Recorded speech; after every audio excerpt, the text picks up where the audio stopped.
सभी को मेरे सादर नमस्ते। आज हम स्वस्ति मंत्र पर विचार करेंगे। ये ऋग्वेद से है और सभी शुभ अवसरों पर, मांगलिक अवसरों पर इस मंत्र का गायन वाचन किया जाता है। मंत्र कुछ इस प्रकार है। ओम स्वस्ति न इंद्रो वृद्धश्रवा, स्वस्ति न पूषा विश्ववेदा, स्वस्ति न साक्षो अरिष्टनेमि, स्वस्ति नो बृहस्पतिर्दधातु। प्रत्येक पंक्ति में स्वस्ति न शब्द आया। न माने हमारा, स्वस्ति माने कल्याण। हे परमेश्वर, हमारा कल्याण करो। अब परमेश्वर के लिए अलग अलग विशेषण यहाँ पर दिए। सबसे पहले परमेश्वर को इंद्र रूप में माना। इंद्र क्यों माना? क्योंकि परमेश्वर परम ऐश्वर्यशाली है। ये सारा संसार परमेश्वर का ही तो ऐश्वर्य है। ये नदियाँ, ये झरने, सूरज, चांद, सितारे, ग्रह, नक्षत्र सब परमेश्वर के बनाए हुए। तो वो परमेश्वर परम ऐश्वर्यशाली होने के कारण इंद्र कहा जाता है। और वृद्धश्रवा, वृद्धश्रवा वृद्धि को प्राप्त होने वाला, कीर्ति को प्राप्त होने वाला और सर्वाधिक सुनने वाला। सर्वाधिक सुनने वाला कैसे?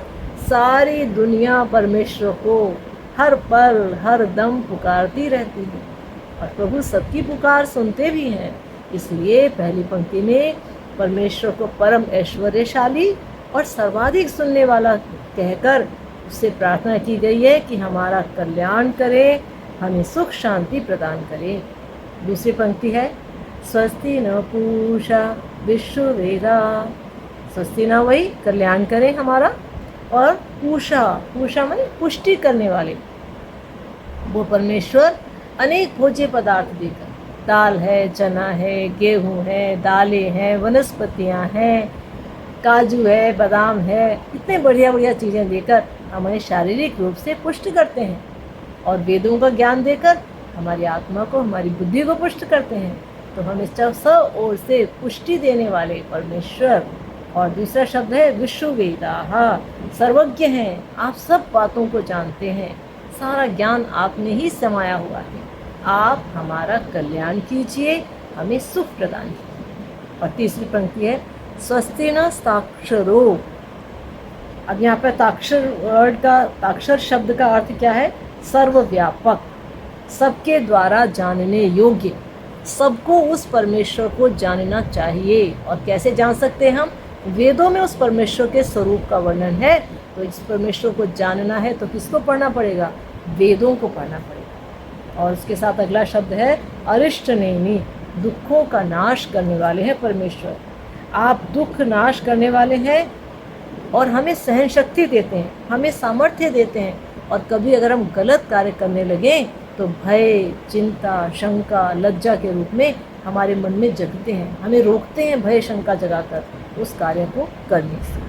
तो हे परमेश्वर, आप अनिष्ट का नाश करने वाले हैं, जानने योग्य हैं, आप हमारा कल्याण कीजिए, आप हमें सुख प्रदान कीजिए। और अगली पंक्ति है स्वस्ति नो बृहस्पतिर्दधातु। यहाँ परमेश्वर को बृहस्पति रूप में लिया है। बृहस्पति बड़ी बड़ी चीज़ों को, दधातु माने बड़े बड़े चीज़ों के जो स्वामी हैं। कौन सी बड़ी बड़ी चीज़ें?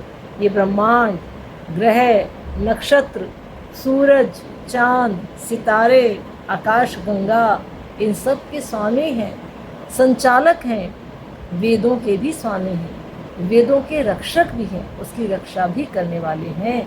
ऐसे परमेश्वर, आप हमारा कल्याण कीजिए और हमें सुख प्रदान कीजिए। तो बहुत सुंदर प्रार्थना इस मंत्र में की है परमेश्वर से, संसार में कल्याण की। आप सबका कल्याण हो, इसी कामना के साथ सभी को नमस्ते, धन्यवाद।